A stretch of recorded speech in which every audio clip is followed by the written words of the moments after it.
So in this episode, we have two phenomenal traders who joined Ken and I to discuss, debate, and also talk about Forex, what we think about the markets this year, and also our personal life. I'm sure all of you will be interested and looking forward to hear what they have to say. So sit in. If you have a notepad and your pen, please take them because you're going to learn a lot from this episode. So can't wait to see you in there.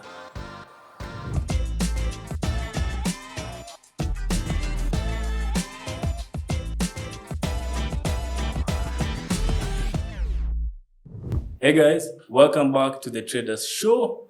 I am your host today, Caleb Sam, and today we're going to do it different. So this is an episode we're going to have so much fun, not been done before locally here. We've not done it before, and we're basically doing a Forex roundtable discussion. 4 traders, 4 perspectives. So I'm going to be your host. Ken is also a guest today. He'll introduce himself as the normal guests normally do.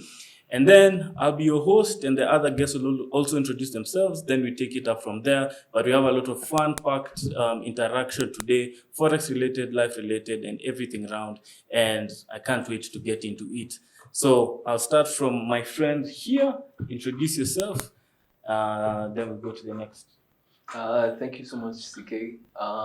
Caleb, thank you so much. It feels really great to be back. We shot one some time back, I think a couple of months ago, a year ago if I'm more specific. And so guys, for those who don't know me, mine are Kevin. On IG go by I am DemiFX, just changed the name slightly. But yeah, I've been in the trading industry for around 4 years right now, hitting my fifth year sometime next month. And it's a pleasure to be here. I'm really looking forward to this podcast. So thank you. Good. And you're also part of which community? I'm part of the Falcon FX fraternity, a global community. So some of you might know me, although I'm quite a silent one in the community, but some locally based Falcon FX traders do know me. So yeah, welcome to the podcast. You'll enjoy it, trust me. Asante. Karibu. Yes, my friend. Yes, hello guys. Rick the Trader here. I'm back for us to do another video. Looking forward to the round table so that we can have more deeper discussions. Karibu Rick. And last but not least. Yeah, so for me, I'm not used to being a guest. This is the first time I'm trying to take up this position. Majority of you already know me, but I'm Ken, founder of Financial Lab and also a trader. Been trading now for quite a while, around 7 years. So there's a lot unpacked in today's episode. Let's see what it holds. Cool. So, and as I've already said, I'm Caleb, and I'll be your host for today. I'm also a Forex trader here at Financial Hub, alongside my partner Ken. But today, I'll be coordinating the round table. So welcome, guys. Welcome to 2025. Exciting year, I believe. Yeah, or not? Quite an Definitely. exciting one. Yeah, having a good year so far. Yeah, Trump is Ken posted the other day, sorry to interrupt, that we are 13% Into the year. into the year. If you put it in percentage terms, it's We've covered a minute. 13%. I mean, it's not a lot. So you think something? Yeah, we actually hit 50 days into the year today. We are 50. Yeah, we're 50 days in. Exactly 50 days in. Exactly. Track. You're serious. You have to journal, but Your mind you write is time. something out of 365. Today was 50. So 50 already Yeah, gone. today was 50 down. Wow. 50 down. A lot has happened in the markets. A lot. Now, first of all, I'm sure people will want to know, with 13% into the year, what is happening with our personal? Okay. So the first question I have for all of us is, let's talk about trading styles. Okay. So I'd want each trader to explain their trading style and what is the biggest advantage and biggest disadvantage of their trading style. Let's start with Ken. So just explain for people who don't know, just your approach, biggest advantage, biggest weakness. Disadvantage. Okay. So if I think about my trading style, I'll break it down into a couple of things. One, I'll talk about my process. I'll talk about the markets that I look at, and then probably I'll talk about my view and outlook for risk and psychology, because I feel like that's basically trading. There's how you break down markets, which I do from a technical perspective. And I'm looking for positions in a swing trading way. So I'm not holding positions for a few hours or a few days or a few minutes. I'm holding positions for a few days. Also, not very many days again. So I'm in a position probably 2 to 3 days. I've structured my trading is on a week to week basis. So, like you're saying, we're in the 50th day of the year. I'm in week 6 of trading. Week 6, week 7, no, week 6. So this is week 6. Because the first week I don't trade. The first week of January I don't trade. We're still on holiday mode. So started trading 6th. So week 6 of trading. So I look at currencies mostly. And the currencies I'm focusing on the dollar. So GBP USD, Euro USD. I look at gold. I look at, what else do I look at? Dollar yen. I look at pound yen. I used to look at indices, but I stopped that. I realized my edge was not working there quite well. So every week I have a journal where I note down my technical observations of what markets are doing, my fundamental observations of what those markets are doing. And then I have a specific edge, a mix of confluences that I'm looking for me to get the green light to go into a position, which is a mix of analyzing the trend of the market and then looking for a specific entry into the trend and the direction of the market. From a risk perspective, I'm not too aggressive, I'm not too conservative, I'm there in the middle. So I'd say I risk about a percentage for each trade that I take. Currently very focused on props. Psychologically, I try to journal each trade that I take, how I feel about the trade, and just to learn from the experiences of the trade. I think in trading, if you don't take enough risks, again, you won't make money. But if you take too much risk, you won't keep money. So it's a balance of those two things. And that's one thing that I've learned also from a psychological perspective.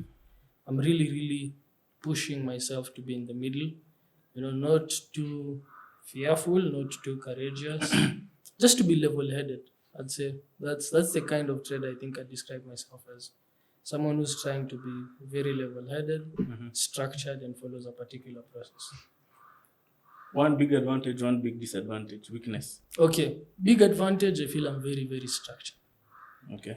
Big disadvantage is because of that structure, I'll miss out on some moves which I probably saw them coming, but because I'm trying to adhere to a structure, I'll miss those moves. So those are the two, I think. My strength is my weakness is my strength.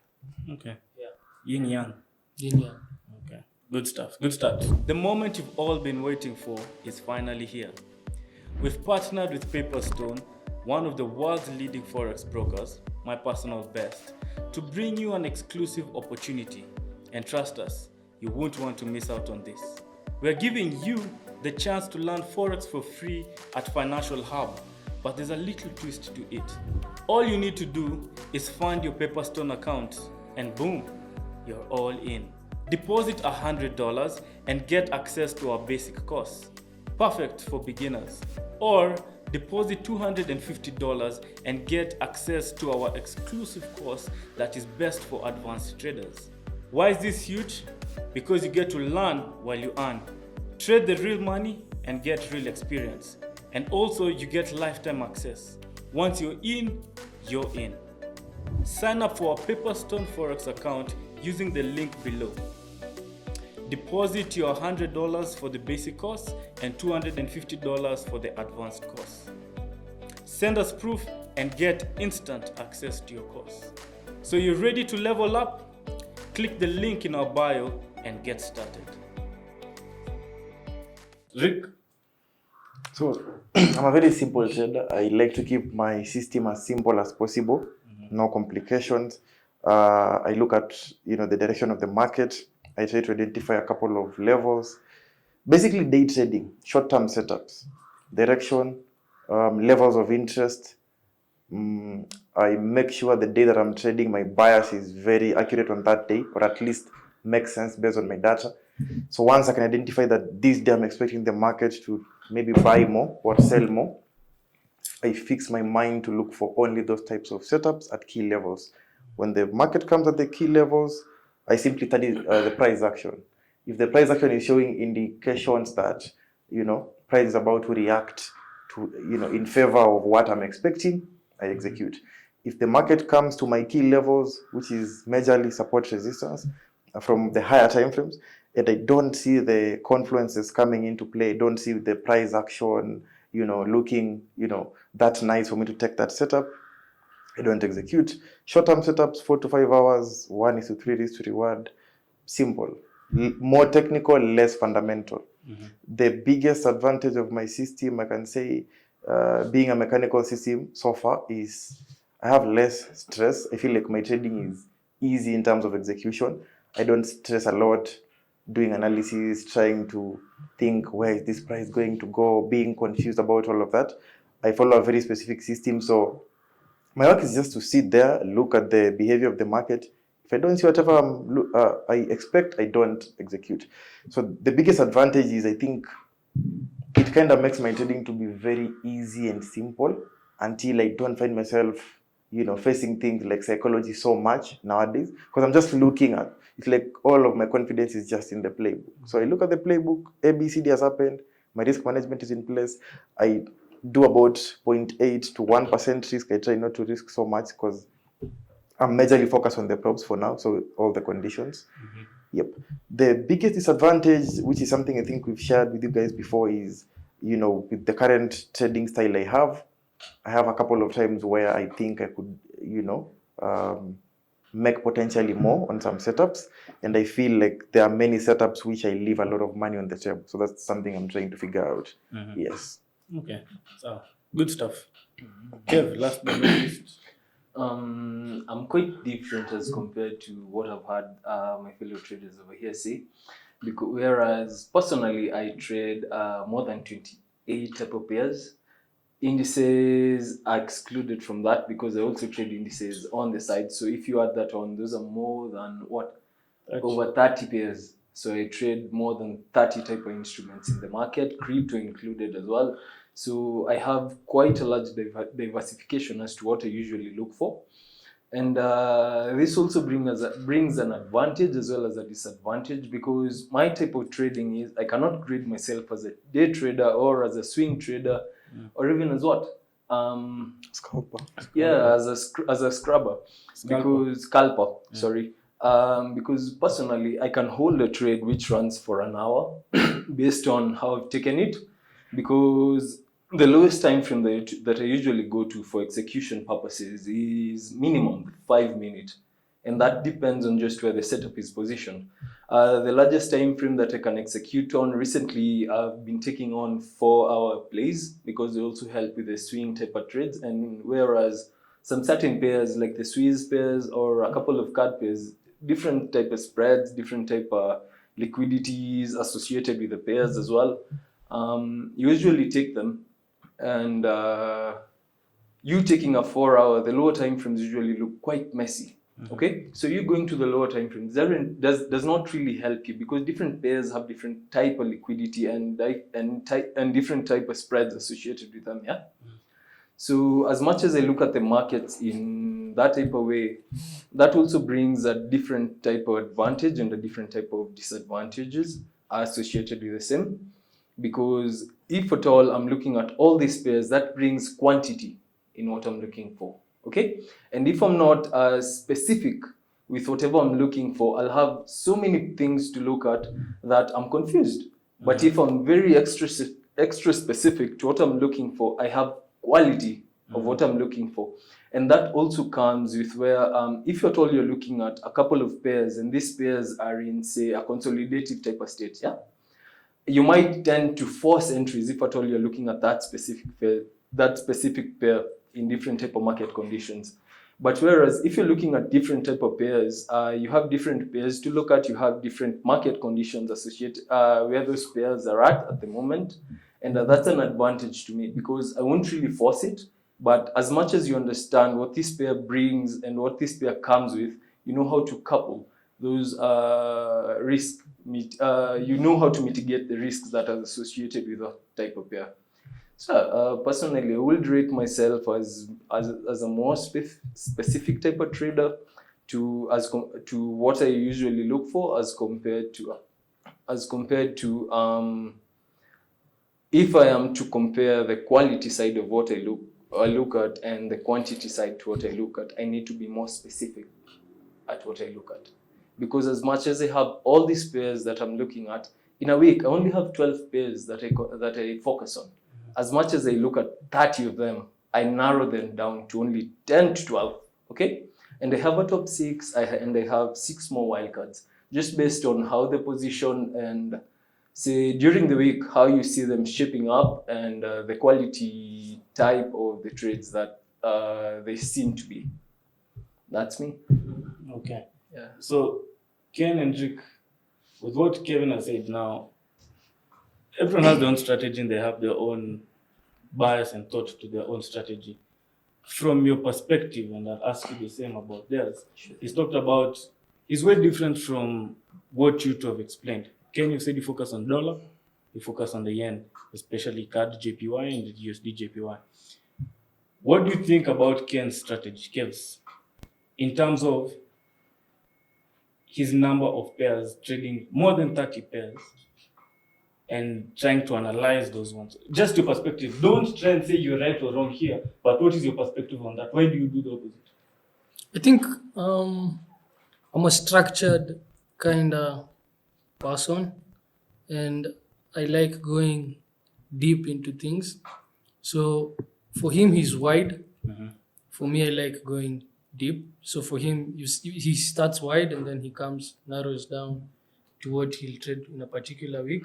For me, I just want to develop a good relationship with the assets that I'm trading, such that if you wake me up anytime, and you ask me, where is the euro trading? I can tell you. If you ask me, where is GBP USD trading? I can tell you. Why it's trading there? I can tell you. What's likely to affect it? I can tell you. So I'm more interested in developing a hands-on, more like developing a feel for something before I can take positions on it. Unlike him, who's more interested in looking for a specific thing over a breadth of things. So me, I'm interested in just going in to something, understanding it fully, going deeply into it, and then trading it, which is just a style of doing things again. So it's not something that I'd say is better than the other. I just feel like that's my style of doing something. Rick? I've come across different traders who share the same approach, where they have a couple of pairs, 20, 25, 30, and they do analysis until they find whatever they're looking for, and then they take that type of setup in that market. And every time I come across such traders and you find them profitable, it just reminds me that in trading you can do two different things, and everything can work for different people. There are different styles to approach the market. That's what I get every time I come across traders who are having such many pairs and they're still profitable. So for me, my thoughts on that is, number one, I don't apply it because I already tried that a while back in my trading and it didn't work for me. Like I've said, not everything works for every person, exactly. So I already tried that style where I had a couple of pairs, 10 to 15 pairs. And I think for me, maybe it confused me a little bit, the way Ken is saying more structured. So I figured out it's easier when I can narrow down to a few pairs, 2 to 3, maybe 4 max, but so far 2 to 3 pairs, look at them, study them, understand them as much as I can. And then I derive a model which works in those pairs. So my perspective is, I think everything can work for different people, and you just need to test and find whatever is making sense to you as a trader. Yes. And Kev? With regard to what? The approach. Oh, the approach. Personally, I won't really comment a lot about how Ken's approach is, because he's kind of mixed. That is what I'm getting. He's quite fundamental and quite technical. Personally, I'm purely technical.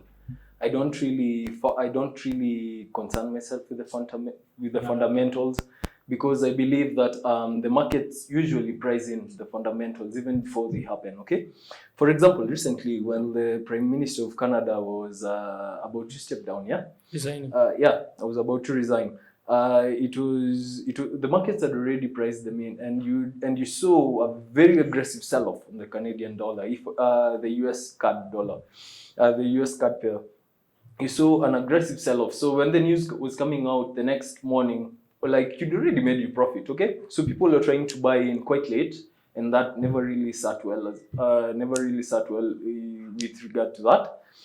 And if you consider that, personally, I prefer just looking at the technicals. So Rick, with regard to whatever Rick's saying about his approach and him considering a couple of pairs, I believe that works, because if you're really new to trading, personally, I cannot even advise you to look at all the pairs that I look at, okay? Because that will also bring confusion. Just focus. Focus on what you're exactly looking at on this pair. If you find profitability in that, if you find profitability in, say, 3 pairs or 4 pairs, focus on them. Why change something that is working? Because personally, what I usually think is, if I'm focusing on 3 pairs and say these pairs have been in a consolidation, just moving to the right, like what the dollar has been doing for quite a while right now, yeah? Despite it right now just looking like it's breaking out. You can see that a couple of pairs have just been moving the same type of way. So if you consider that, what are the chances that you likely force trades in between that? Because your setup hasn't come about, and you haven't taken a trade in 2 weeks. The hardest thing that I believe traders are facing right now is them just sitting on their hand. Like, it's very difficult to tell a trader, you just wait, and they know that this money will pay my rent, for example. Those that are trying to glorify trading as this escape to life, this run away from this anti-school, anti-work type of thing, and they're just focusing on this, and they have very little capital to work with. Okay, so you try and tell these type of traders who are doing that type of thing that you just wait, wait until the market comes to you. Okay, you can't really do that. They'll end up forcing something.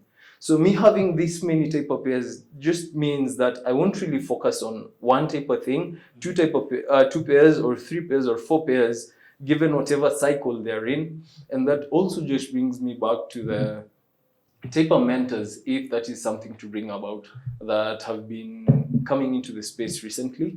But just to come back to whatever we were talking about is if you focus on a specific number of pairs, as per what I usually look at, is that you get sort of boxed in as to what you're looking for. Okay, so me looking at a different type of pairs means that I have more pairs to focus on, so that I won't just focus on these ones that don't really look great right now. Okay, so I'll more or less look for quality over the quantity of pairs that I have. And that comes with a level of skill set. So you just don't need to force it. Just be patient and appreciate your time until you come to that point. So yeah, that's all I have to say. Okay.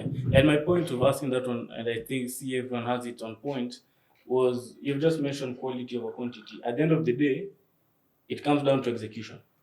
That's what matters. We never ask people how many markets are you looking at before you executed gold. Quality over quantity. You have your own way of finding that. Ken and Rick and myself, we have our own way of finding execution. And another thing I was asking that, I wanted people also to get the perspective that trading is different. I knew you trade many pairs, so I wanted to see that perspective of how do you think of yours despite what other people are doing profitably, okay, and vice versa. So as I finish that question off, just one thing now for each of you, if you're asked, starting with Ken, just mention one thing in your trading strategy. If it's a tool or a pin or a candlestick, whatever, one thing, leave alone strategy, structure and all that. If you're to trade one thing, what will you trade? What will you not do without? You know, we normally have a checklist. What is the main thing in your checklist? Levels. Key levels. Yeah. So you can't execute a trade. That's mandatory.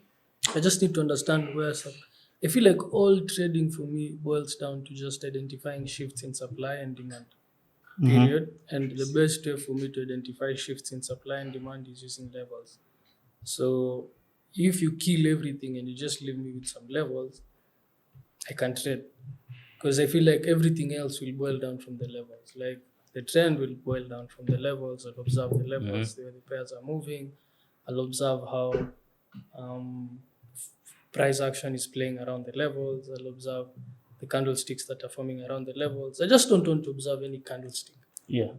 I want to observe a candlestick at a specific point. Okay. I want to observe the trend at a specific point. And those points for me are the levels. So for me, without levels, I can't trade. Okay. Yeah. Rick, one thing. I'd say mine is the directional bias. As long as I can get the direction right, even if I didn't know anything, I could guess and just take buy trades. And some of them will fail, Yes, some yes. of them will work with a nice risk reward, I'll be profitable. So for me, what I've come to figure out is I start winning by knowing where the market is going overall and where it's most likely to go for that day. There is the overall bias and they start very immediate bias, exactly like the daily bias for today. What am I expecting? If I'm wrong on that, everything else I'll be doing after that will be, insignificant. And as long as I'm right on that, it's after that I can now mark, Yeah. a couple of key levels and now wait for price to come there, behave in a certain way. So if you take everything for me, just leave me the direction and I'm certain I'll make some money. Okay. Yes. So Ken, key level, direction. Yes. Kev. Honestly speaking, I believe that how I usually look at my markets, even to narrow down to the lower time frame, I focus on mostly whatever Eric even just said. Because personally, if you to take everything, just leave me the higher time frame bias, and I'll specify higher time frame bias. Like if at all I know how the daily is positioned, at what key level is it, or where is it positioned on that specific day, I can always just narrow down, because this door, there's something called a doorway system. Because if the higher time frame, say a doorway system, okay, like you have to open this door so that you're in a position to open the next door. If this door is closed, how can you open the next door and there's no way through? Okay, so if the daily is showing you that I'm long, okay, there's no way that you can try and invalidate that unless the lower time frame confluences that sum up your trade thesis, also try and negate whatever the daily is saying. But something that we need to understand is that, personally, something that I always specify and usually trying to understand is that the higher time frame bias always takes precedence over the lower time frame bias. Okay, so you can find the lower time frame and the higher time frame contradicting, but again, always stick to whatever the higher time frame is telling me. So if the daily time frame is bullish, I don't just expect a lower time frame, say a 15 or a 5-minute flag, to try and invalidate whatever the daily time frame bias is saying, okay? Unless it has crossed over a specific type level, for example. So if you're to take anything, just leave me with the higher time frame bias, personally. Okay. Yeah. So key level, trend, higher time frame bias. Yes. Which is almost the same thing, actually. Yeah. Yeah. It's more or it less you're actually looking for the looks- bias direction. Yeah, Yes. Yes. The bias is basically Yes. where are we going, up or down? exactly. Yeah, it Okay, is. cool. So enough of strategies and all that. We're in 2025. Yeah. New year, new market. Many people are looking for Rick, Ken, Kev. Tell us what is happening this year. Where should we pay attention to? Which markets? Now, I want us to have an open discussion. Now, this is not Ken's approach, yours. Let's have an open discussion. Trump is back into president. Markets behave differently. Let's discuss and talk. What do you think are the best? What are the best trading opportunities? Can be fundamental. Ken knows fundamental. The both of you said you don't do that much of fundamental. It can be technically. What are you looking towards this year that you find that this market will offer opportunity? Be it to the upside, people will make money to the downside. So let's discuss and see. So anyone, Ken?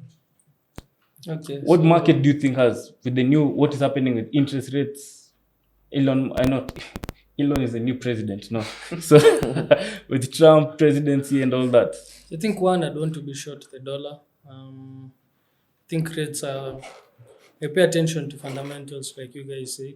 And I think rates have been moving up for quite some time. Moved from around 0 point something in 2022, 2023. We topped at around 5.5. Then last year we started seeing the move down. So we moved from 5.5 to 4.75. Towards the end of the year, we had another cut. We're still at 4.5. So I think rates are still likely to go lower. I don't think rates are likely to go higher here. However, there's the risk of inflation again. And with inflation coming back, if inflation persists, I was watching the last number that came out, it was higher. If inflation persists, then I think the Feds are in a box, a bad one, because we are now in a position whereby inflation might be accelerating, but growth is decelerating, probably stagflation. So I'd want to know in such a scenario also which positions I'd want to hold or what markets I'd want to hold. But generally, I'd want to be short the dollar because if rates are going lower, then I think the dollar is likely to keep moving lower. I'd want to be short gold.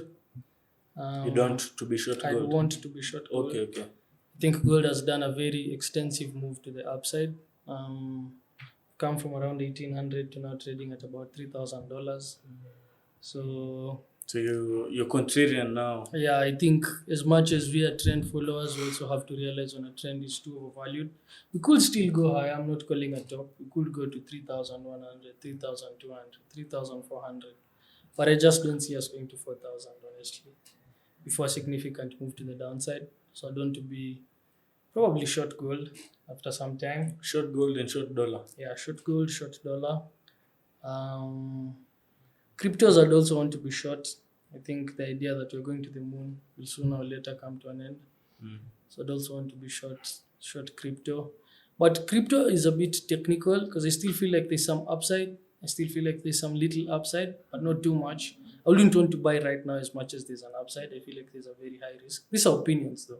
Yes. I hope guys know that these are opinions. If you find me with a different position, don't tell Very me, long and all hey, of them. Ken told you us. buy gold. No, these are just opinions. What I think, like what you said. Yeah, but those are the So you said you're seeing the dollar in a reduced interest rates? yeah. So dollar, if rates are going to go lower, I think the dollar is likely to move lower. We had the dollar topping at around 112. Recently, with Trump being elected, we've seen a move back to 110, which I consider a retracement. And what does that attract? Low interest rates attract what for the dollar? So the traders show just got bigger and better. We're thrilled to announce that Pepperstone is now the official sponsor of the traders show. This means we shall have more content for you guys. We shall have bigger guests coming into the show, and we shall be able to reach a wider audience. Pepperstone is a world-leading Forex broker that offers you a chance to trade different markets, including CFDs, currencies, commodities, and indices. To start off, you can open an account with them using the links in the description below. Lower interest rates generally means the dollar is yielding less. If you are lending it out at, if you're lending out $1,000 at 5%, it has more value than if you're lending it at 2%. So if rates are not likely to go higher, they're likely to go lower, then why would the dollar be? I don't see why people would want to hold the dollar, other than anticipating a scenario whereby there's a recession. And then generally, I think the stock market is overvalued. I think there's a lot of hype over AI, which was back like there was in 1990s when the internet got invented. So I think we've bought too much the idea that, there's AI will replace humans, there's DeepSeek, there's OpenAI, and many other technologies which are being developed. I still believe in the gradual encroachment of ideas whereby things will take time to catch up. So I just don't see us moving instantly from that period whereby, people become extinct. In fact, I think AI won't make us extinct in our lifetimes. Maybe I'm wrong also. But I think the person who learns how to use AI is still at an advantage. And there's too much hype over it. There's more hype than should be there. By the end of the day, all sustainable progress is kind of slow. It's not fast. If anyone lies to you that progress has taken place fast, it's wrong. And I think also all technologies that have been invented have changed the world somehow, but they did not move the needle that much. So it was still slight changes which changed things, but not too much. However, I still think the hype will continue. Trends continue for a long time. So the markets might still keep moving higher, especially with Trump in power and, with him being very, very aggressive with making America fast. There's the risk of the market still continuing to move higher. And I also think there's a high chance wars might continue or erupt. I think there are trade wars and also probably even physical wars. I think as much as Americans think they are very, very strong, if you look at the economics, they have so much debt. Other countries are catching up. If you look at what is happening in China. So there's a lot going on from all those perspectives that would also mean that it's not outright that they will win in the event that things happen. But I feel like the most the thing that we're seeing right now is a government that is being run like a business. So we've never seen such a government, honestly. Yes, Never. unprecedented. Yeah. We've never seen such a thing. For the people who've been trading for quite a while, we've never. So this is also an experiment which we don't know the outcome. So there's a lot that could go on Yeah. from all those different perspectives. But those are the markets that I look at, and that's what I generally think. I think from So in my conclusion, observation. with what is happening fundamentally, short dollar, short gold, short stocks, short crypto. Crypto is it? No. Stocks I'm not short. Stocks I'm still long. Okay. I feel like with Trump bringing in tax cuts, with Trump suggest being pro-business, companies are likely to do well, and that means the stock market could keep moving higher. I'm also not short crypto. Okay. I just feel like they're overvalued, so I'm long, but I think we're in the last tail of that long. So the risks are higher right now for you to buy. Gold, I feel like we're overdone. Gold, we should be going back. And dollar, I want to be short. Yeah. Okay. And also, I want to be short yen. Yen. Yeah, Okay. I want to be short yen. Okay. Yeah. So, Kev, Just And- to draw. Ken, and Rick, as he answers, you can ask him anything. If you Okay. agree or disagree, Yeah. or question. The opinions. but Yes, yeah. opinions. It's It's okay. opinions. All of them are opinions. Yes. Even And- just to draw from whatever Ken was talking about the trade was personally something that I'm really interested in right now is a pair like dollar card. Okay, dollar card. I think it was sometime last week where we opened the market on Monday with a 250 pip gap. Mhm. Okay, Yes. and we were all the way up there, at all-time highs. Yeah. We'd broken a certain triple top, and if you look at the first top, there was also a significant gap where we just followed through with a lot of selling pressure. And if you look at however this week is shaping up, it's even just looking bearish. The current weekly candle is just looking similar to whatever we saw at the first top. Okay, so if you try and look at that, I kind of think that these traders will just continue, just from a market sentiment point of view. And just besides that, whatever I usually look at, focusing on these major pairs and a lot of the Forex pairs, for example, I believe just stepping away from the Forex pairs, for example, before we come back to that, for the crypto ones, I believe that we are kind of contained. If you look at the cap and also if you look at the Bitcoin, for example, we are in a certain sort of range where we're playing from 90 to wherever we are at, what, 108? Yeah, 106, 108. We're playing that, but as long as we're trading just above the previous low that actually tapped into that area, we are sort of contained. If we break about, I wouldn't be surprised if we came back all the way to where the previous highs were, which will also act as a base. So with regard to crypto, I'm still waiting to see how price will play about in between that range. But with regard to the Forex pairs, for example, the dollar pairs, they're at a very interesting point.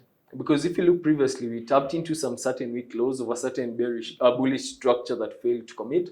And we are sort of just showing a lot of sell pressure given the past 3 weeks of price action that we've seen. And I wouldn't be surprised if the dollar kind of just kept selling off, kept selling up shortly. I wouldn't be surprised if that just kept happening. And what does that even mean for even the correlated dollar pairs? If you see, however they're positioned, like there's a lot of contradiction in the type of direction that they'll move. Okay, so we just need to wait for the market to show its hand. This is me speaking from a technical point of view, not really factoring any fundamentals.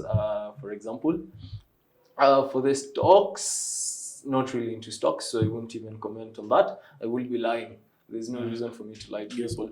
Yeah, there's no reason for also guesswork. So just focusing on the type of pairs that you usually look at, even the indices, even the DXY where it's positioned, it's quite contradictory.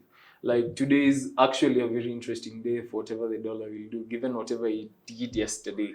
So I'm very interested to see how that shapes up. But for whatever I'm looking at, I'm quite bearish on the dollar. Quite bearish on the dollar sentiment. Okay. Yeah. Last but not least, Yeah, I mean, Kev and Ken have done a great job breaking down the fundamentals. As you know, I'm less of a fundamental guy, so I hardly make long-term predictions. Just as I'm a day trader, I hardly make long-term predictions. I study fundamentals just to know how the data came out and try to see how it can affect my pairs. But from a trader's perspective, even if you check how I trade in my approach, personally I apply fundamentals very less because I'm more interested in the technicals and interested in the short-term perspective of the market. Yeah, but I think they've done a great job breaking the fundamentals. Personally, I'd speak more maybe on technicals. And I have a question for you, Ken. Do you trade correlations? Do you factor in correlations in your trading? For example, if the dollar is buying, most of the time Euro USD will sell, XXX USD will sell. If the dollar is buying and vice versa, are those things you factor in? Maybe, for example, when you're looking at the markets, like I've heard you're shorting gold, you're shorting dollar. Like, are those a factor, or do you just treat them independently? So for gold, it's special, but for currencies, I do pay attention to correlations a lot. But for gold, I look at gold as a commodity, okay? And I feel like gold has its own life, okay? There's a time that the correlations of gold are highly pegged on what the dollar is doing, whereby if the dollar is going down, gold will be going up, and if gold is going up, the dollar will be going down. However, there are very special cases, like for example, when we're in a recession, we're likely to see gold going up and the dollar going up. Why? It's because gold is a good hedge during times of recessions, and the dollar is also one of the things that people want to own. Rather, when people are selling stocks, what they're likely to be holding is cash. So even if I look at the correlations between, let's say, gold and the dollar, I also know when the correlations break due to fundamental factors. And so when the correlations break, like right now, if you look at between October and December, the dollar rallied from around 90 something or 100 to 110. Gold has rallied from around 2000 and something to around 3000. Both of them are going up. Same direction. Yeah, same direction. Why? Because gold was not rallying pegged on what the dollar was doing. Correct. Gold was rallying on its own life. So I look at them when I'm trading currencies, but when it comes to different asset classes, you have to realize when a particular asset class is hot and when it's moving because of the correlations. Okay. Yeah. Nice. Well answered. Yeah. Also, well. just to add on to the question that Eric asked Ken, with regard to also those correlations, and are you taking gold as a separate commodity as compared to whatever the dollar is doing in terms of correlation? My question is, over the years, people have been taking gold as a safe haven, for example, to whatever the dollar will be doing, if it's in a recession and all that. And now cryptos come into the picture. Yeah, crypto is viewed as more of a riskier commodity. I believe that you also look into crypto quite a lot. Yeah, and crypto has come into the picture. What are your thoughts of, say for instance, that a recession was very close and it just came about and it was about to start? What do you think will happen with regard to people putting their money, or where will that liquidity flow to in terms of the markets, for example? If it's in the crypto market, or in that stock market, or in the commodities market, or in the Forex type of market? Okay, so there's a lot in that question, because we have to come back to what you've just said, which is we are now headed into a recession. Okay, so we have to ask ourselves historically, how has different asset classes behaved in a recessionary environment? For example, cryptos have only been in the market for around 12 years, and 12 to 15 years, let's say. And each time that you've seen a recession or the threat of the economy not doing well, cryptos tends to behave like a risk-on asset. So I wouldn't want to be holding crypto when you're going into a recession, because up to now it's not proven that it does well during those periods. Instead, what I'd want to do is to be out and maybe looking for discounted prices when the move comes down. However, markets like gold, markets like the dollar, markets like the yen historically have done very well during recessionary periods. Like gold is well known as a physical commodity, so it tends to do very, very well. And you'll find most institutions, okay, because for me, how I have learned how to trade is I first learned the technicals, and then I spent a lot of time looking at what institutions do.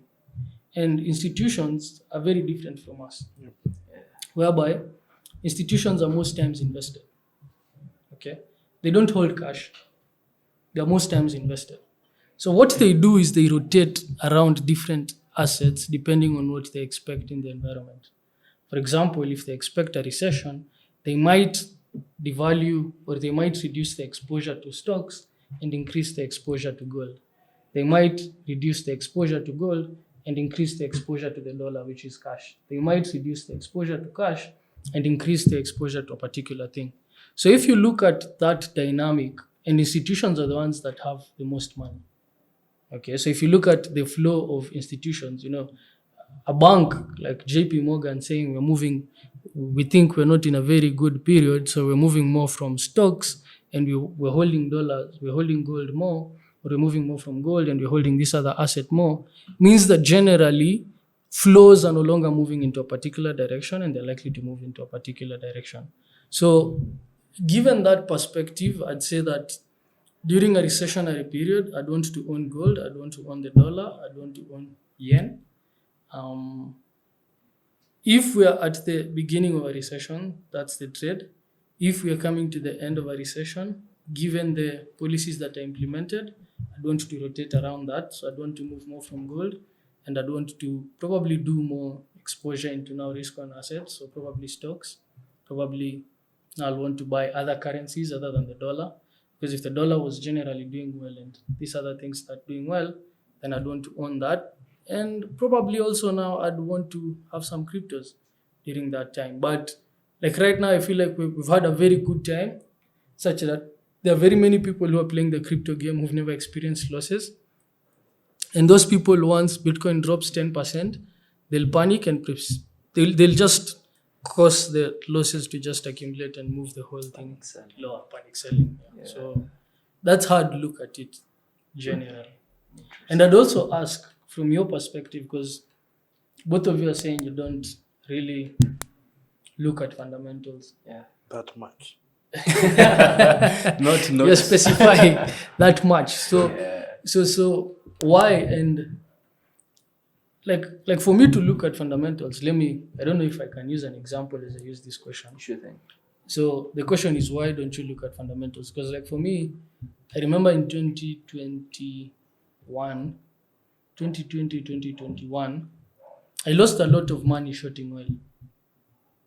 I lost a lot of money, significantly, shorting oil. And the reason I lost a lot of money shorting oil was because I was following my technicals. And my technicals would give me the signal, go short, go short. By then I'd do some contrarian trades. But those trades kept on failing. And it's after realizing that oil generally tends to go higher during inflationary periods that I realized, I was doing the wrong thing. Yes. I should have been buying this asset because the fundamentals were favoring this asset moving significantly higher. Recently, we sold some Bitcoins just before interest rates started going higher. And immediately we sold, that was the top. We sold at around 60,000. The market topped at around 66,000. And we sold primarily because I told Caleb, if the Feds are going to hike rates, any assets we hold in crypto are not likely to do well. So let's get out. And true to that, they sold off. So those are just two examples where if you are just paying attention to the technicals, you would have been quite late. You wouldn't have as much conviction in taking some positions. And probably also your technicals could betray you a bit. So I like mixing the two of them. So I'd like to ask you that question, like, how do you guys avoid or how do you handle such situations? I think first of all, to answer, I'll answer in regards to the Forex market, right? Because if you look at crypto and maybe something like stocks, those might need, a couple of fundamentals. You just can't be buying stocks and, selling stocks like that without understanding the economic environment, right? And I believe the same for crypto, which I'm not a huge fan of so far at the moment. So I'm not so much into, Cryptos. Yes. I look at them, I follow them up, but, for me, there are other things that I prefer to invest in more, which can also make, great returns as compared to cryptos and the stocks. So in regards to Forex, why I don't look at fundamentals so much is because I think number one is maybe it's because I figured out a way to to make things work without fundamentals first. Yeah. And in my early trading days, I personally was trading even whenever we had fundamentals, all those things. And I started to figure out whenever I eliminate those days from my system, I'm making way, more returns. So it actually prompted me to want to eliminate fundamental from my trading. You see, because again, I'm a day trader. I don't hold my trade for 2-3 days. I'm not swinging. It's the same thing as a scalper. I think we shared this. If a scalper is looking for a short-term setup, do they really care about the interest rate? No. Exactly. They care about what the price action is doing at that level, and they're looking for their short-term setup. Yeah. So for me, it's a lot to do with my trading style and my personality, which is being a day trader. I'm focused on short-term setups. So regardless of how the news comes out, it might affect my long-term trajectory, but it hardly affects my short-term setups. Okay. So that's why I've been focused more on technicals. And I've also, it's arguable, but this is what I'll say. You can backtest many markets, without looking at fundamentals and still find a proper edge. Yeah. You can backtest so many markets technically, just looking at the candles, levels, patterns for many years, without trying to understand what was the interest rate in 2010, the interest rate in 5 years ago, and you still can find an edge. So fundamentals are very important, I think, depending on the trading style. I think for every trader, they are important to some extent, but I'd say I just found a way to make it work without them. And as a short-term trader, I don't like fundamentals. So personally, I don't trade them at all. Okay. Yes. In my opinion, I'm more inclined to whatever Eric also just explained, because me being more technical than not, I found that most of the fundamentals or most of the news releases, they usually just create volatility rather than direction.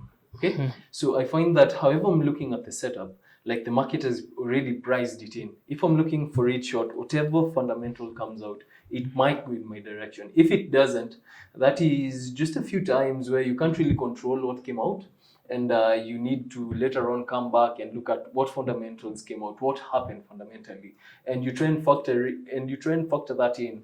Whereas if I focus on whatever the fundamentals are doing, for example, right now, not even fundamentals, for example, Trump's tweets.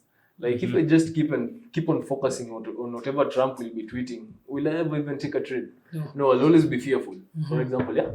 So if I keep on focusing on that, and in addition to how I've backtested my system, which goes back to over 30 years, like even if you backtest over 30 years worth of data, I've seen that it works like completely. Even during fundamentals, I find very rare occasions where the fundamentals invalidate whatever I'm looking at. If at all they even commuting in my direction, and the fundamental and the news come in while I'm already in that trade, I don't even close it. If I'm running at a certain percentage, I just trail my stops and I let it run.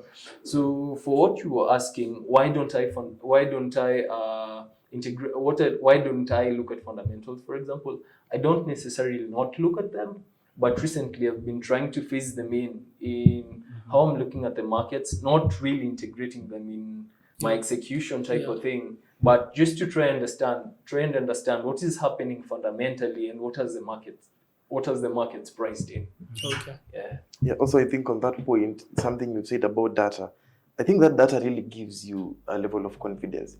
You see, if you backtested for 5 years and those 5 to 10 years you are not looking at fundamentals, but you are profitable, you see, it will give you that idea that the system works. Yeah. So regardless of the data that is being released, as long as I'm looking for this short-term setup at certain levels, I've seen certain patterns happening over and over. And when I see them, the market does A, B, or C. So you just keep executing. But I really think it's important for traders to understand fundamentals, especially for the long-term trajectory, of the market and direction.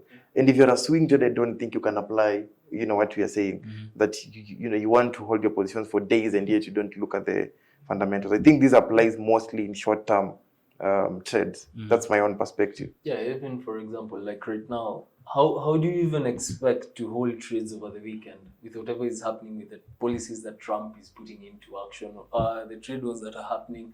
You might open with a gap and it's already negative your account, and you lose your account over months of progress that you've made. Why would you even do that? Why would you hold trades over the weekend right now? Yes.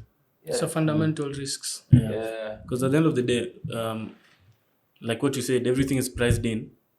But I think fundamental analysts, what they try and do, sana, is to, and I teach this in class, when you're looking at fundamentals, you're trying to answer the question why. When you're looking at technicals, it's like what, when, how. How did it react? But understanding the why, what cost. You see, when you look at a market, an impulse, you know maybe there's some factors that has pushed that market up. But when you go and now markets can't tell you why is market going up. It is why because maybe it's a bull trend. But now getting deeper into fundamentals, you want to understand the why. Why does market react like this in different markets? So, but let me drift a bit. Okay, I'm the interviewer today, not the answer of questions. Prop firms versus personal accounts. What's the future? So first thing, we're all investors here. Each of us have invested in a certain company known as prop firms. If we could have stocks, we'll be having stocks of those companies. But instead, we have accounts. Okay? So for viewers, and like the friend I had earlier on today, Georgina, she's just starting out her prop firm journey. She started like a month or two ago. What do you guys think about prop firms in the next 5 years? Will they still be relevant? Will they be bigger? Will they be smaller? Do you see growth? Do you see decline? What are your takes on it? Up for discussion. My perspective is, again, I try not so much to predict, many years forward, because I always just think it's dependent on so many uncontrollable factors. Yeah. So anything that I'm saying is just what I'm thinking based on what I'm seeing happening right now, right? But it may not hold in the next, 1-2 years. So I'd analyze prop firms, looking at something like FTMO, been there for almost 10 years. Fivers is almost doing a decade as well. And Fivers has done a decade. Almost. Fivers is in 9 years. Oh, for real? Yes, Fivers is 9 Like years you. in. Yes. So when I look at such things, they give me hope that there are firms, because the first thing I'm trying to look at prop firms, before you even think of regulations, is the sustainability of their model. Can they be there? Because what has been killing props now is not regulation. They've been dying because, they don't have enough liquidity. They can't pay traders. Yeah. So the first thing I'm trying to look for before even you think of regulations, because they don't exist as at now, is if they can pay traders. And clearly, there are few firms which have shown us for almost a decade that they actually can pay traders and they're still profiting. Yeah. I think FTMO, they said last year they made close to $200 million in revenue, if I'm not sure, something like that. 200, yeah. And they recently bought Owanda. Recently they bought Owanda. You see? So it shows you the financial capacity of such firms which have been managed well. So the future of props, I think, they will still be there, but only a few which will have the right structure, which will manage them as businesses, professionally, and be very smart to see what is happening. Because sometimes props fail because of a very simple thing. A good example, when the time when the likes of Funded Engineer were collapsing, which were big companies, I saw the owner tweeting that it all started with the time when MetaQuotes revoked their license. So the whole issue started with that small change, which no one saw coming. So adaptation is a very important thing for these firms, because before that the company was also doing millions of dollars in payouts monthly. It was also being considered one of the top firms. So just a simple change, and you can't adapt well, and it finds you off guard, it limits the possibility of your firm being here for the next 10 years. So I think they can be there because it's I think many firms have learned from the mistakes that have happened in the recent few years. You see, FTMO has acquired broker. Funded Next, I had them saying they're just launching a broker, something like that. So now we have something called broker-backed firms, which didn't exist a year ago. The likes of Blueberry, IC Funded, Think Capital, something like that. Pro firms which are coming, and I think Owanda had theirs before. Yeah, they actually still have Owanda Pro, right? Yes, still have exactly. So you see, we're also introducing an idea of broker-backed pro firms. So it's kind of showing that many firms have learned from what has happened, and they're trying to be in business more. Firms that I think will have a problem are these firms which are just started by random influencers. You just see an influencer with 10,000 followers on Instagram opening a company, and they're looking for affiliates. I think those firms might not go, far. But these ones that have been there, I think most of them will be. The other question is a thing of regulation, which we still don't know yet. It's just speculation. Will there be regulation? Yes or no? My thing is, if there is regulation, I think it's a great thing for the industry because regulation only makes it more legitimate. Because right now we are trading with the worry of what if the regulations come and, prop firms no longer exist.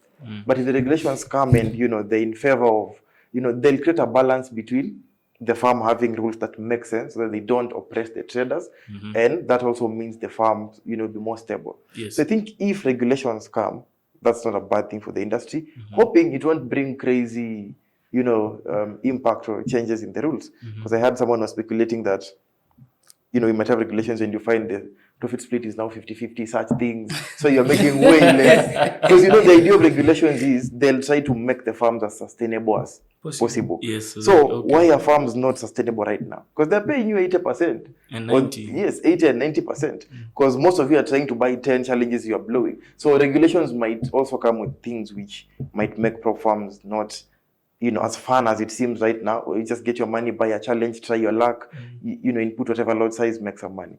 I think props will be there for a long time. Okay. And personally, with between that and personal capital, like you asked, both of them are good.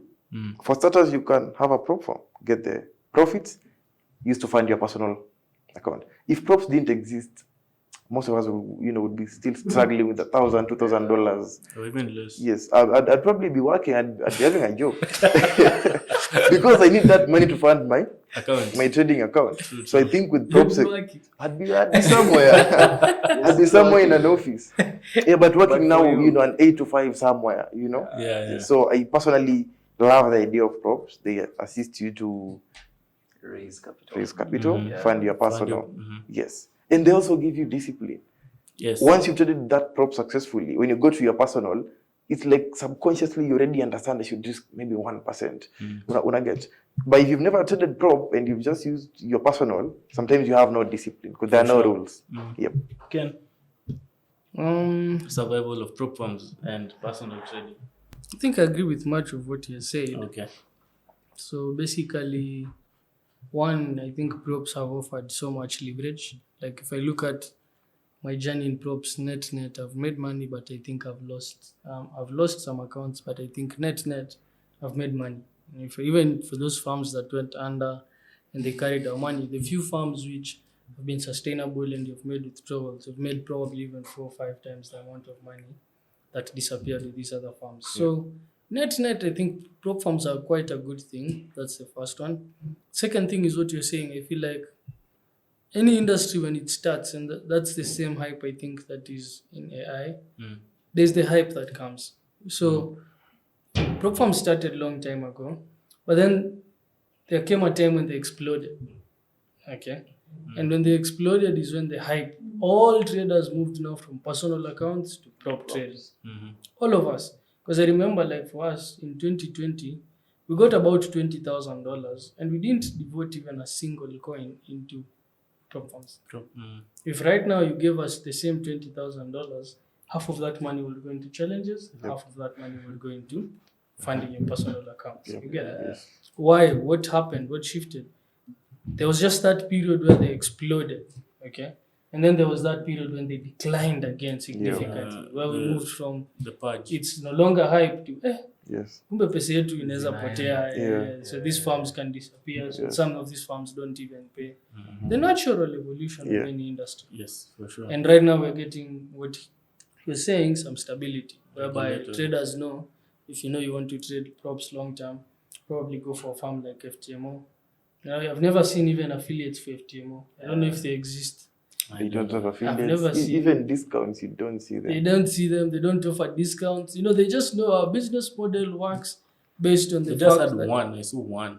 Discount The once in a while. smallest account, no. That smallest account. The 10,000. Yes, I've seen that. So the time they just had a discount on that one, but they rarely. Yeah. See, the way they run the business, like you're saying, Stable. they've proven that this is a business. business that can work. And for a business to make $200 million in revenue in a single year, it means there's a business model there, And we've also seen the Fivers. Recently, we've seen Alpha Capital. They're really doing a good job. And for a trader, what do you need? Like if you think about a single trader, an individual like me, I probably need $1 million from prop side to just do wonders. If I have $1 million, I make 30% in a year. I have 300,000. Yep. Probably get 80% of that. I have to 50K. Yes. I'm living well. Sure. I'm funding my account. I can do very many things. Like I have a stable job, not just a stable job. In fact, I have a high paying job. So for a trader, I think it only makes sense to be trading prop firms, no matter how hard it gets or how long it takes. Keep moving, because when it just clicks, the amount of money you'll make will compensate you for all that time. So I feel like you should really strive to keep trading prop firms. I think I don't think they'll go anywhere. I feel like if something has existed for 10 years and has shown that there's a business there, it'll continue. Unless there's a serious innovation where traders stop trading, as long as there's a market and there are traders, I think prop firms will exist. Yeah. And also I think prop firms have always existed, only that now we saw the rise in simulated accounts and the rise in online props. That was the change. But if you go back into the 70s, 60s, you'll still find props existed. There are traders who say, like Matty Schwartz, this guy who's the first one in Michael Marcus, they used to go to prop firms, and that's where they learned how to do this. So I think they'll be there.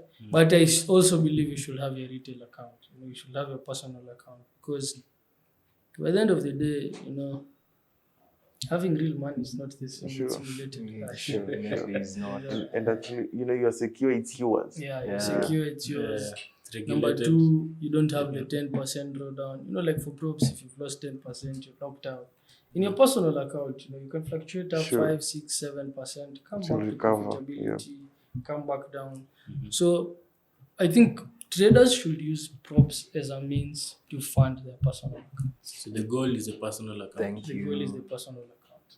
So if you can build your own nest egg of 200,000 in your personal account, you're way off better than someone who just has props and thinks, have money. You could wake up and tomorrow the prop does not exist. What do? You stop trading.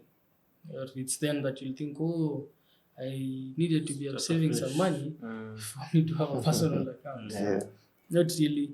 And again, I feel like it's when you have your personal account. When you're risking your own $2,000 as a percentage and you're making 4 or 5, or you're making $10,000 profit. That's way different from a prop. Way, way different. So the goal by the end of the day is to have a personal account. And Kev, not to repeat what they've said, but what do you think? Speak more of what is your take on personal accounts? My take, because I'm sure you agree with them. Yeah, I totally agree with them. Even just away from the legislative type of side of things, from the prop, I believe that human psychology will also play a very massive role in the props staying in business, because humans behave the same way. Caleb, if you're beaten by a dog right now, even if it's yours and you go home, you won't stay near a dog. You'll run away. Okay? The same thing even to props. If you come and you make money right now and someone tells you that it's incorrect, you won't listen to them because you've made $50,000. You'll still go back and you'll still gamble your way to the top. Okay?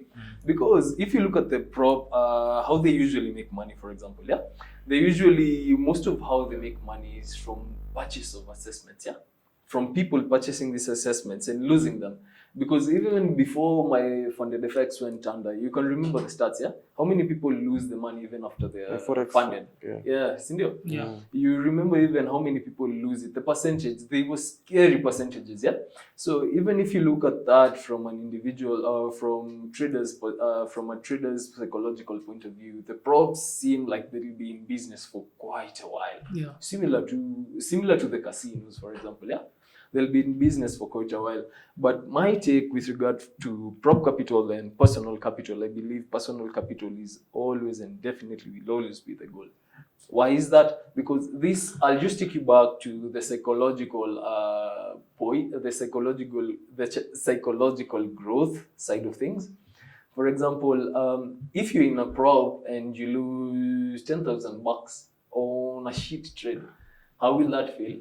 You don't even have that much emotion. Why? It's 1%, for example. If you have $1 million, it's just 1%, for example. Okay, but if this $1 million is yours and you lose 10K on a shit trade that you knew, hey, he had a how do you think you'll feel?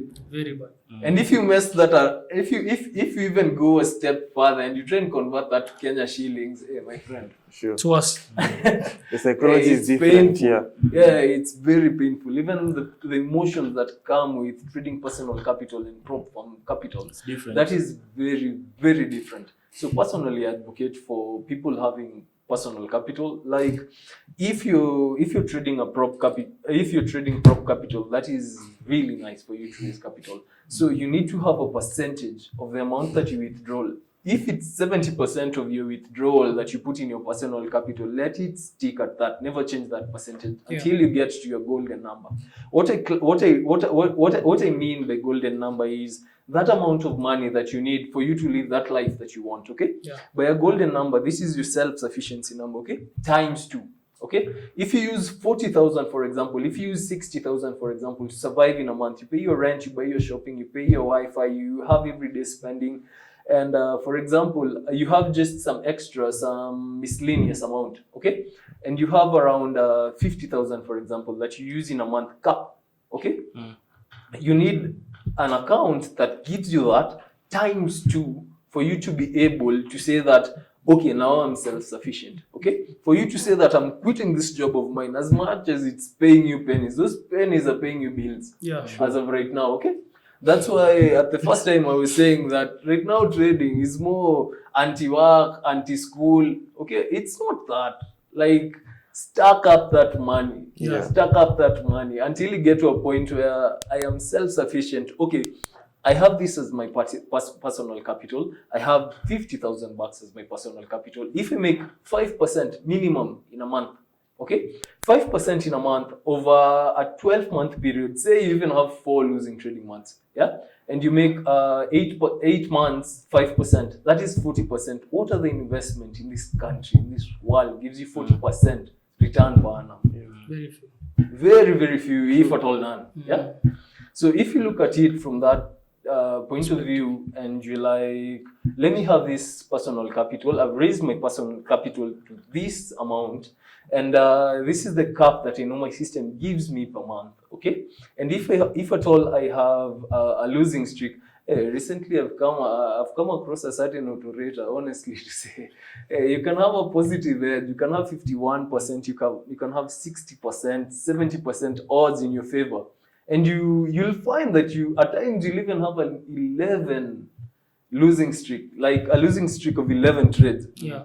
In prop, that gets you unfunded. Like what you were saying, there's the cap, the 10%. In your account, that does not get you unfunded.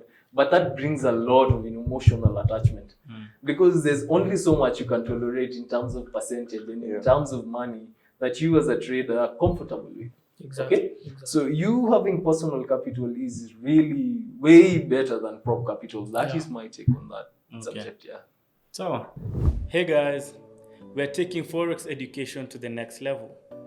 Join us every week for live exclusive webinars where we break down market insights and trends, fundamental analysis, market sentiment, pro strategies that we use here at Financial Hub, and live Q&A sessions with us. Whether you're a seasoned trader or a beginner, this is an opportunity for you to learn, grow, and trade smarter, all free thanks to Pepperstone. Next session drops soon. Stay tuned and don't miss out. I think you guys have done solid on that one. And if you know me, I like playing games. Okay.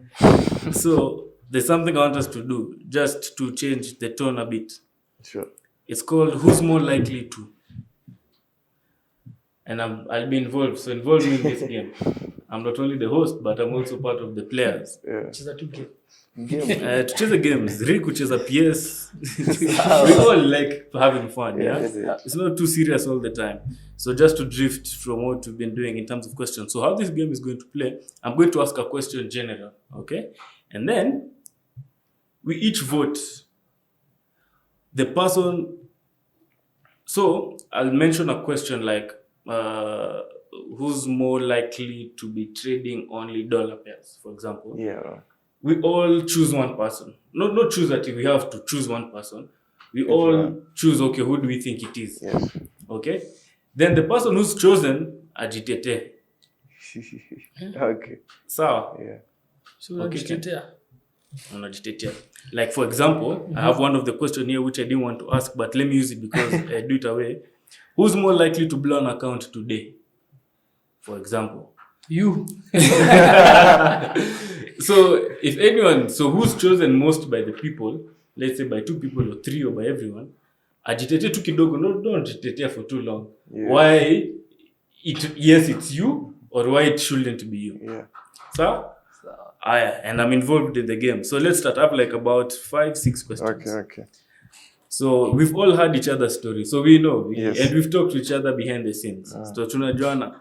So who among the 4 of us traders is most likely to revenge trade after a loss? A good Ken. Also by a good Ken. Also good Ken. Why? You just look like it. Unakaa tu mzee. Umejaa mzee unaamua acha kujaribu. Hivyo tunataka kupindukia. Hii market tutajua leo. So okay, so I should now defend yourself kidogo or agree with it. Say okay, I think mimi kwa sisi wote. I wouldn't really agree because I feel like I have a very structured process of entering trades. So you can't be all wrong. There's a reason everyone has chosen you. There's no right or wrong answer. Okay. So nothing personal. Yeah. Who's more likely to go all in one trade? I'll go with Ken. Even me. Easy things are Ken. So you go with me? Yeah, I'm going with Ken as well. I'll go with Ken. Ken seems like that guy who can, risk kabisa. No. I understand risk. So because I understand risk, I can't do that. Okay. Kabisa? Okay. This is a nice one. Who among us is most likely to make $1 million first? Don't make it personal. Don't think too I'll much. go with him. Go with Eric. I can't choose. Yes, easy, kata. Then who do you go with? Myself. Hapa najitetea. Can you choose yourself? I didn't say any rules. So I'd go with myself. I mean, you have to believe in yourself. You see personal. But on the other hand, Ken anakaa sana za risk sana, so all in. Chap one day you earn MUSD. No, actually, the main reason I'm going with him is because of how he usually caps his trades, for example. Like, he does not, for example, he uses a trailing stop. Yeah, a couple of times, for example, major part of January, I've been in just a break-even sequence, for example. So if you look at that, and if you look at how he usually just caps his trades, it's quite different because it depends on also the candle that drops out from where you've taken your entry. So I can't even just trail my stop or eliminate my risk at a certain trade or at a certain level. So it might take me a while to get to the million, but eventually I will. Yeah. But yeah, I'd go with him first. And as we're talking on that point, there's a discussion Ken and I have been having. It's important to bring it to the table, at least away from this, as I continue.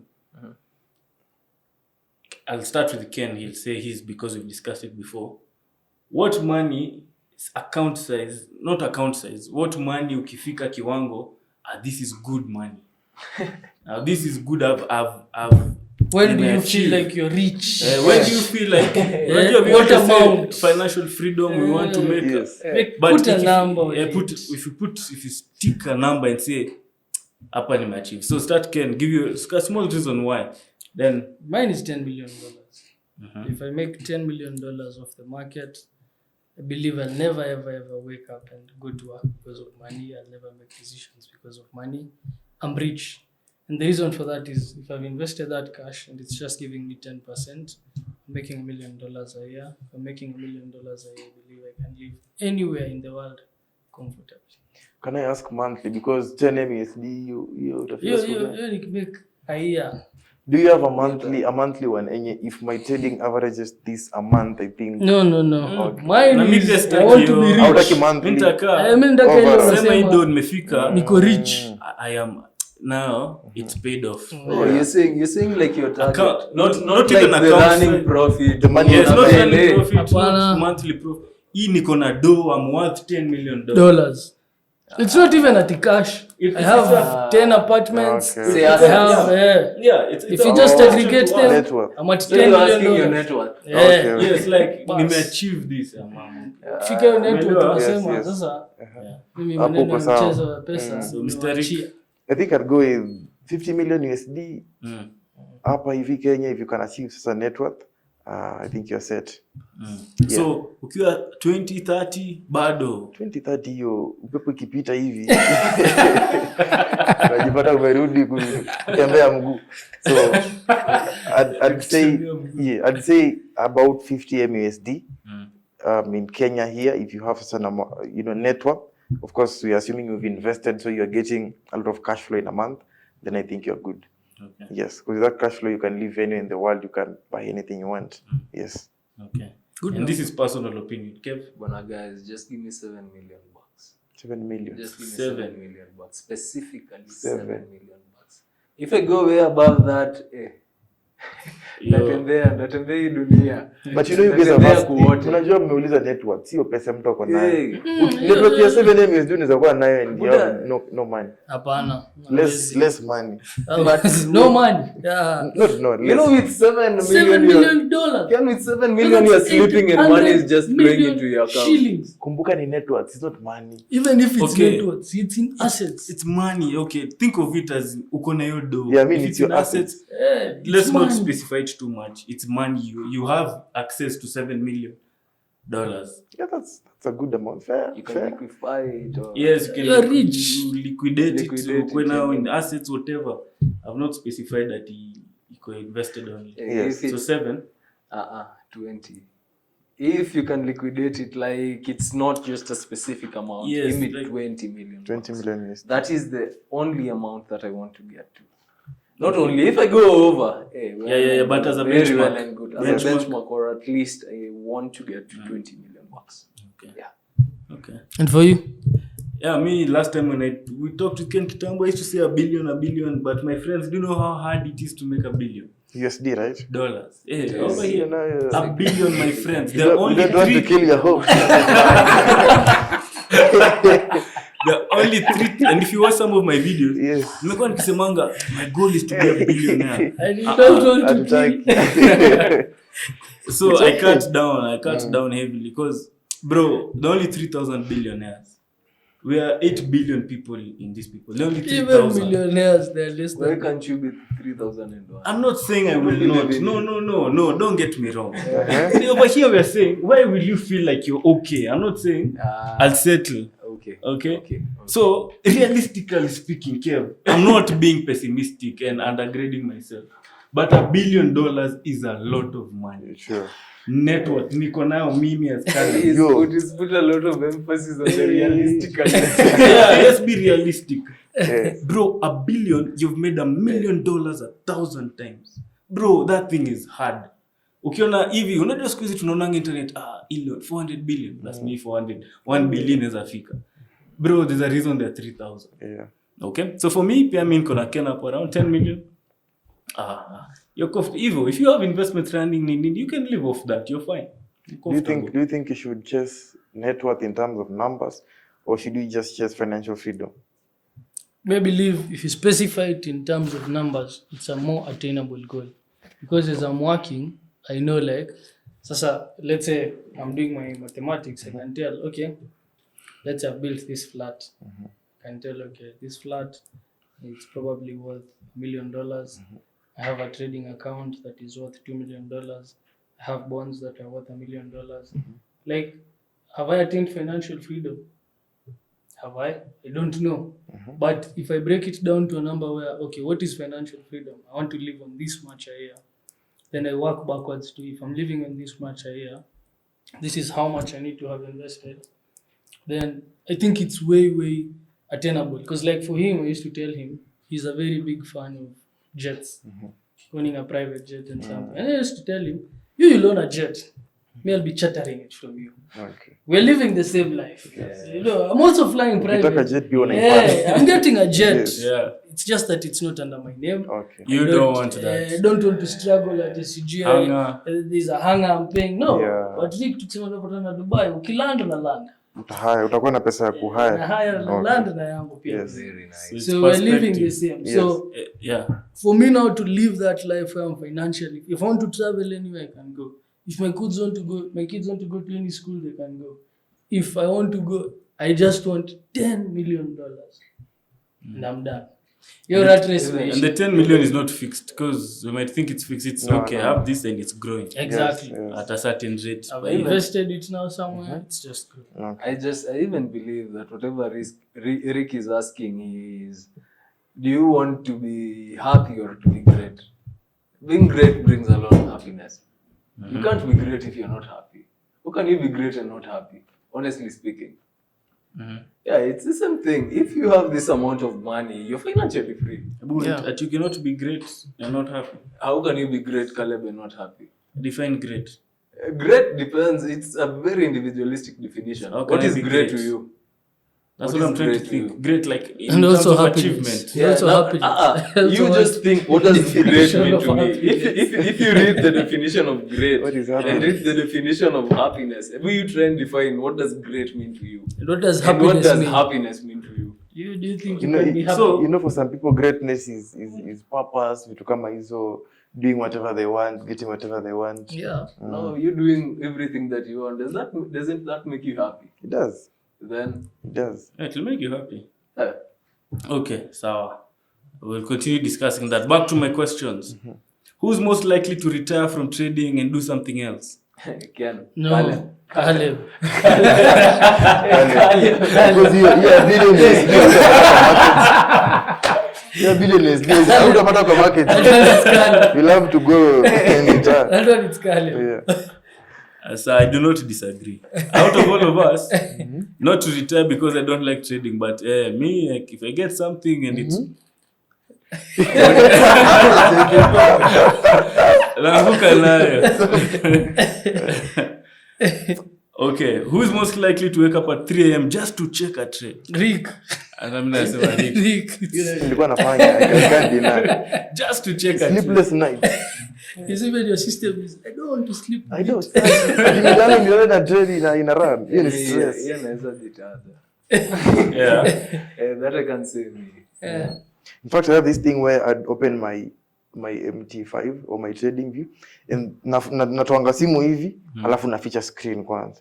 Sitaki kuona hiyo trade kama iko kwa Oh. So natoanga simu pole pole hivi nikiangalia. Nikiona hivi ndo najua. That's what I Yeah, I do that until date. Even my trading view on my laptop. Okay. Like trading view hapo kana inakuonyeshanga percentage gain or loss. yes. So nakwanga najua nilingia hii trade kama maybe iko plus Yeah, you know, I get. 0.2%. So I always hide the percentages when I open the screen and I put a different currency. So nafungua pole pole nikiangalia percentage. Ama naenda naangalia kwanza euro GPO inafanya nini. Okay. Kile inafanya inaweza Utakile fanya. ya- Interesting sana. Walai ni interesting. Me hata I had to change my sleeping routine. Like nowadays I sleep at 9 and I wake up at 3. Just to wake up a couple of hours after market open. Yeah. Nione kama if I had a trade running overnight. Where is it at? Where is it? Yes. Me, what I do sometimes, nachezanga trading view on the phone allows you to put multiple alarms.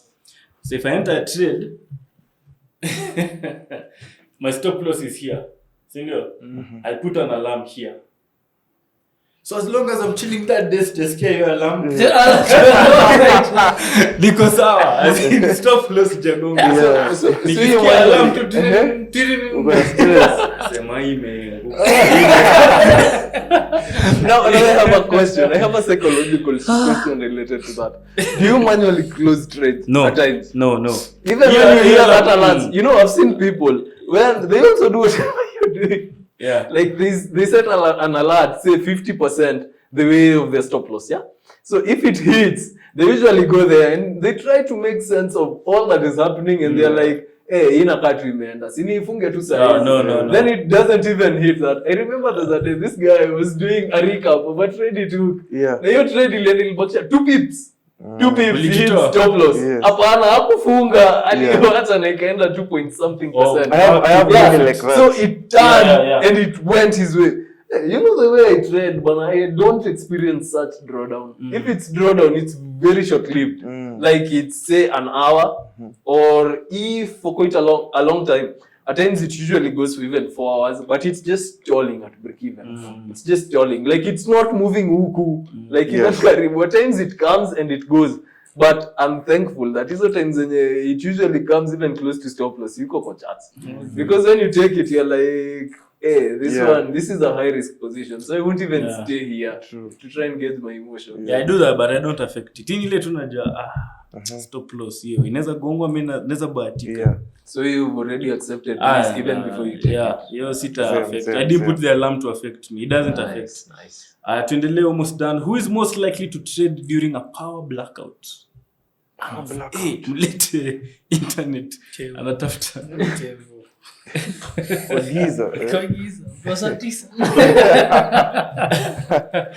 Lakini kusema ukweli, I even buy data. Hizi markets ni mingi You sana. buy data too. I even buy data to just check the progress of a position. If at all it's running. But like recently, I had Euro Kiwi running. Yes, I did close it for around 7.69%. But I was all over. Because there were no lights. Actually, it's not even the lights. The lights went and came back. But also when they came back, I might say this and KPLC might come to me. Where straight tumefuta stima mahali. Can I ask something? So when it came back, it wired it. So it didn't have lights, but the neighbors had. Now even had. Yes, Rick, what's your question? Now, I wanted to ask, just to understand, trader to trader, to know whether we have the same, we relate. Do you guys have a bad mood when your trade doesn't go your way? Yeah. Like for example, not a bad mood ile inaonekana sana, but unasikia tu kitu imechange. Like I'll give you an example. Personally, I can be in the house and I'll be listening to music and I'm, jamming to the songs as my trade is running. If you're in around 10, 20 pips, Unaacha the minute it hits my stop loss, nakwanga tu nimeboeka. Hata hiyo ngoma nashangaa nasikia nini. Hata hiyo ngoma I can't continue listening. But no one loves losing. Exactly. No one loves losing money. Yeah. So even if it's lost, even in percentage terms, you just feel bad. Also, I'm with you on that page. It won't spoil my mood that I'm negative. Yes, exactly. Trading, But it can change my mood. Nachikile little mademu kwa na mood swings. Aliamka leo sijui aje. Yes. Sasa pia mimi in a swing. in a swing, mood swings. In a swingler position. Yeah. But not to affect me to take irrational trades. Of course not. Yeah, but I get your point. Okay. Yo tuko pamoja. Aya, who's most likely to have 10 trades running at the same time? Kevo. Hata Dagi amesema. That's how I defend myself. You know why I'll defend myself? Because my maximum risk exposure is 1%. If I have two positions, say sister pairs, that look completely beautiful, not even sister pairs, even different ones that have shaped up exactly as I'm forecasting, and I can see the risk-reward ratio is quite nice, I'll split my risk. I'll take 0.5 on this, 0.5 on this. So that I'm defending myself. So what happens when you get 8 positions in a day and they're all making sense? You look for the major confluences that they look nice. They look nice. Umetoka kwa 30 umepata 9 too, but they look nice. What happens? Now that depends. Now I'll start narrowing down because there's a criteria to how I usually look at my entries, okay? So if this candle looks better than this one, I'll choose the one that looks better, okay? Tuna assume zote zinakaa vizuri.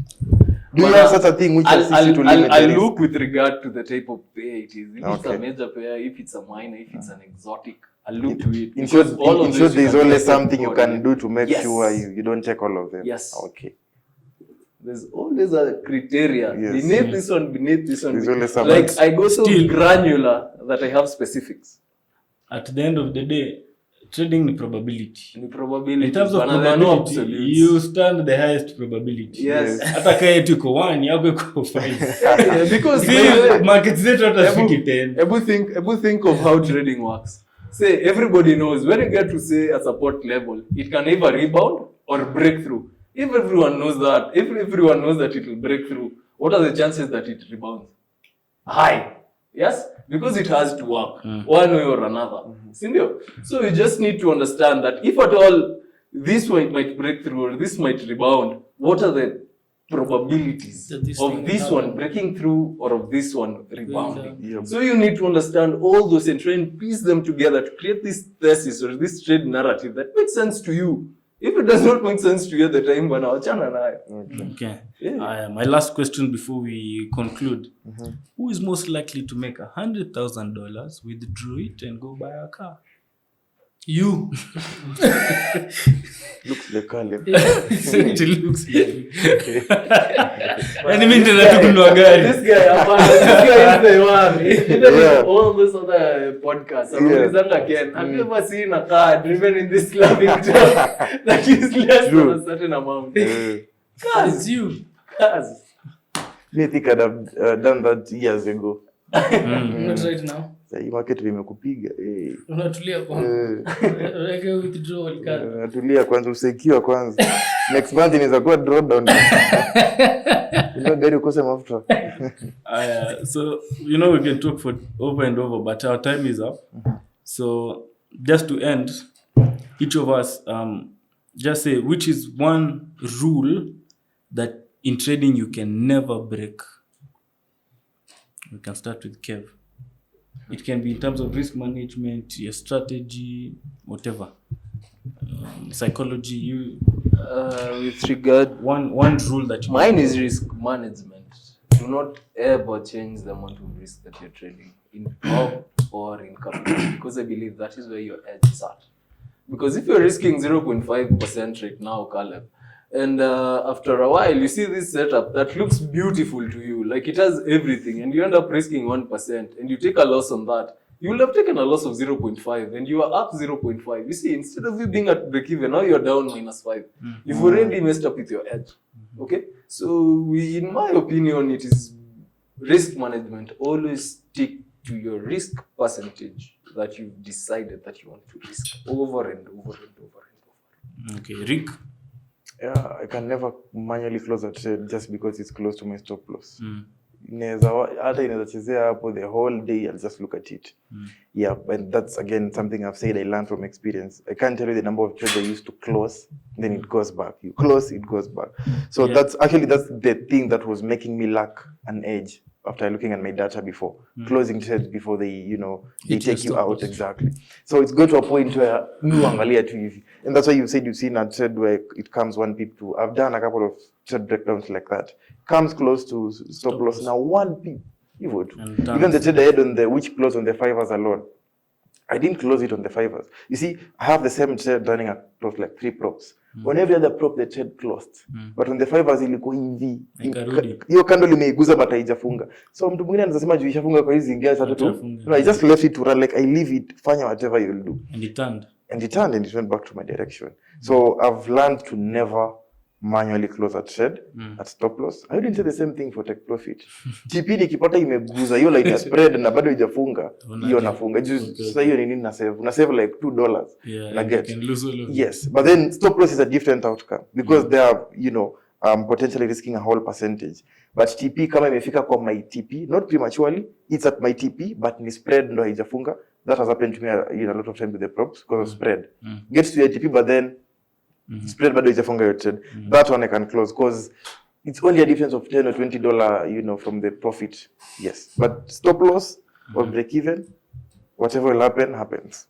Okay. Yes, so you can never break that. So, and last but not least, I never move my stops. Never move your stops. Yeah, if I'm moving my stops, You have no break evens. No. Like you never have any break-even trade. No. Even a trade can be in the winning side and it comes back and this is in line with your data. Not even in line with my data. It's just a rule. I've moved stops before, and each time that I move my stop, it never ends well. So I never ever move. It closes your break even, then it goes to your side. No, like if a position is winning, exiting it at break even, I don't do it like you guys where I move my stop to break even. I just monitor what price action does and then I'll get out manually. Okay. But if I had set my stop here and I decided I'm going to lose $1,000, I never move it to 1,100. I never ever do that. What time frame do you use like for execution? Opposite side. Yeah, exactly. Like you're moving your stop because sababu you're trying at it to in a move. I don't. I agree with that. That is I never ever do one-on-one. that. I never ever do that. So But If you I'm also- moving my you stop, also I don't have move it break-evens. closer to. See, I price has feel moved like in your direction. You don't move If to it- break if it's even, going to like the other eliminating side. your risk. no. So it's either it's only TP or stop loss. So unanga sorry break even or I have manual exits. manual exit. Yeah, Based but not on price manual action. exit at. You see, like for example, you see, like the way you're saying trade has moved, let's say 80% to my side, okay, and then it's formed a rejection candle, showing signs of coming back. I don't wait for break even. I get out manually at 80% profit. What time frame do you use? That is interesting. What time very frame is that for interesting. execution? 4 hours. For makes sense, obviously. Yeah. You can't do that with the 15 minutes. Honestly, Because in the 15 minutes, you guys, on the 15 minute, we see Yeah, those it's quite weeks. intense. Yeah. That Oh, is they even happen. interesting because you see, like for me, see, I told you I never even have TPs unless I'm trading a range. Like you can clearly see that there's this footprint over here and it's targeting this low over here. That is when I have a range play and I target like 90% of that range. But just statistically, it has showed me that it usually gets to 90 before it retraces to around 50. But initially, all the other trades that I just trail my stop. If it's running past 1%, I move it to break even. 3%, I lock in 1%. Like You guys I have a can lot comfortably of, you have a lot sacrifice of break-even 2%. trades. You may have A a couple of break evens. In fact, break even is part of my risk management. Like so many trades, break even, which would have been stop losses. On the 4, it makes a lot of sense because you see the 4 is a higher time frame. Yeah. By the time you're seeing a certain candle on the 4-hour time frame, it makes sense. So you see, like for me, if I have, you see, for me even my exits are not like yours. Again, I've seen you guys have. Me, my exits some are even monetary. Like for example, if I enter a trade, any trade that I take, even if it has a risk reward of 1:5, as long as I've doubled my money, if I was risking 1,000, I've doubled. I'm willing to exit. But the question I have is, how do you collect data of these things and find proof? Very good point. Yes. When I test my system, I've observed that there are different types of trades. Let's say half of my trades will get to my targets. Half will get and even surpass. Okay. Another 30% will come like 85-90% towards my targets, and then they'll start correcting. That is something that a lot get of traders You don't get- even know. Uh, Like a lot of traders don't understand how long the winners run. exactly. But you know, I feel like that's something I figured out.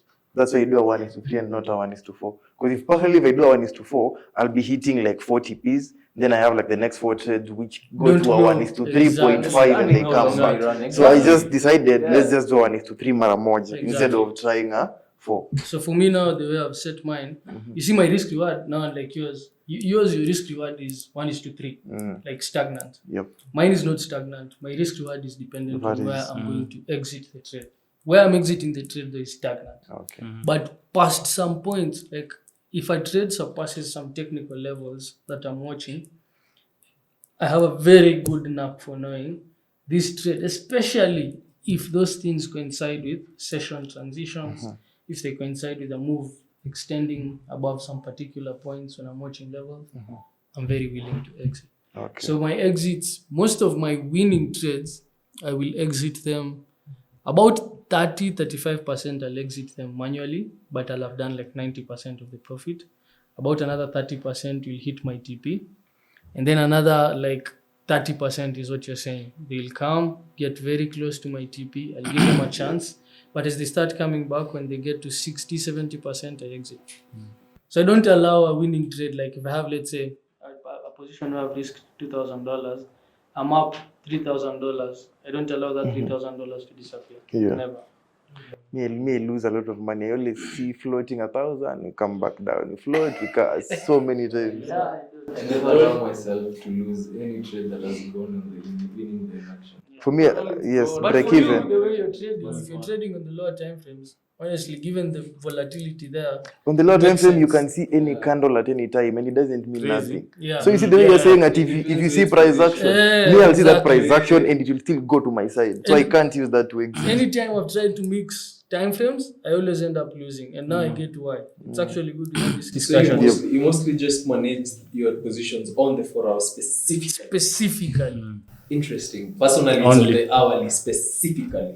But the 4 hour, the 4 hour price action, each candle is 4 hours. How long do you take before you see I that price action? mine, I even watch that is sessions. fine. I wake up, I just see, unangoja. I tell London. In a day, you just Madrid, watch 3 or 4 3 or 4 candles. oh, okay. Yeah. Damn, you guys Which have is patience, but simple. yeah. It's different that helps personality. psychologically. Yeah. Because recently I told you guys that I've been integrating the 4 entries. Mhm. Like you even taking limit orders after 4 confirmation candle and all that. Like you need to manage it on the 4 hours. They are the time frame that you execute it on. 4 hour candlestick has a lot of significance. A lot of weight. patience. So Yes, it me is. can use the It's 4 really- hour. I can use the 4 for confirmation. Like on a model I'm trying to build. If I see something happening on the 4, it's a confirmation. I can take a trade, but I still take the trade on the lower time frame. Yes. Mhm. So Okay. so the price action for me is on the lower time frame. For me, I think may focus 2 things. It has to deal with risk management. Can never enter a trade without a stop loss. I can enter without a TP. I'll sort it out. But your time execution, I have to sort where that is. Stop loss. And number 2, which I think I've rarely done, never add into a losing winner. I mean, a losing trade. A losing winner. Gani. Adding loss, una add. So basically, so thank you. So I think we can stop there for today. Hii interview now imeenda and it could almost hit 2 hours. It's already 6. So for today, let us end it there. Thank you, Kev. Thank you, Rick. Thank you, Ken. And sumniambia sana. Thank you for having us. You're most welcome, and I hope most of you traders have learned a couple of things in that video, and I hope you've enjoyed. Okay, so allow us to end it there for today. Sooner or later, we'll come and do part 2.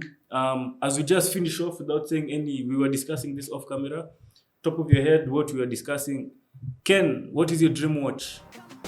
Rolex. Rick, Mine's an AP. in full. Depends on how you pronounce. That's why I said that. Depends on how you pronounce. Uh-huh. Yeah, I'd call it an Ademas Piguet. So vile No, utasikia. Iseme tena. Wacha mambo. Sawa. Don't ask me how I say it. Hey, but at my school, you know it. So AP. My AP. Also me, AP I think is top of my mind. I'll say it in a different way. Odoma Piguet. So you guys can comment if same was right. You have to just get to listen. But anyway, guys, as I always say, stay woke, stay financially literate. See you on the next one. Peace.